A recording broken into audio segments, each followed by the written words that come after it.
Israel থেকে রুশ নাগরিকদের সরিয়ে নিচ্ছে রাশিয়া। গত ২৪ ঘণ্টায় তেল আবিব থেকে মস্কোর উদ্দেশ্যে ছেড়ে গেছে ৩টি ফ্লাইট।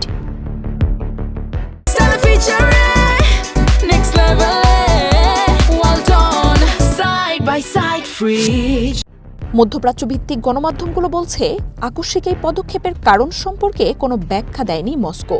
তবে ইসরায়েল থেকে নাগরিকদের সরিয়ে নেওয়ার ওপর বিশেষ জোর দিচ্ছে ভ্লাদিমির পুতিনের প্রশাসন। বৃহস্পতিবার থেকে শুরু হওয়া ফ্লাইটে রুশ কূটনীতিক ও তাদের পরিবারের সদস্যরা ইসরায়েল ছেড়েছেন। সরিয়ে নেওয়ার তৎপরতা অন্য যে কোনো সময়ের চেয়ে দ্রুতগতির বলেও জানাচ্ছে গণমাধ্যমগুলো। এই পদক্ষেপের বিষয়ে আনুষ্ঠানিক কোনো মন্তব্য করেনি রাশিয়া বা ইসরায়েল।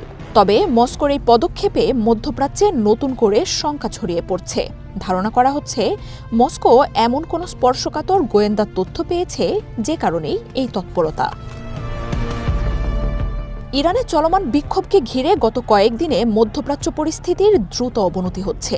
আন্দোলনের ১৩ দিনে অর্ধশত বিক্ষোভকারী নিহত হয়েছেন বলে দাবি করছে অধিকার সংস্থাগুলো।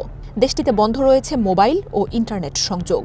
শুক্রবার সর্বোচ্চ নেতা খামেনির বক্তব্যের পর আন্দোলন দমনে কঠোর হুঁশিয়ারি দিয়েছে রেভলিউশনারি গার্ড বাহিনী।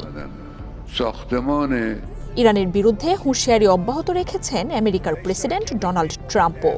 বিক্ষোভকারীদের ওপর গুলি বন্ধ না করলে হামলার অব্যাহত হুঁশিয়ারি দিচ্ছেন তিনি। পাল্টাপাল্টি হুমকিতে গত জুনের মতোই আরেকটি সংঘাতের সম্ভাবনা জোরালো হয়ে উঠছে। এমনকি ইরান আগেভাগেই ইসরায়েল ও আমেরিকার ওপর আক্রমণের হুঁশিয়ারিও দিয়েছে। মার্জিয়া উপমা, ওয়ান ইন্টারন্যাশনাল ডেস্ক।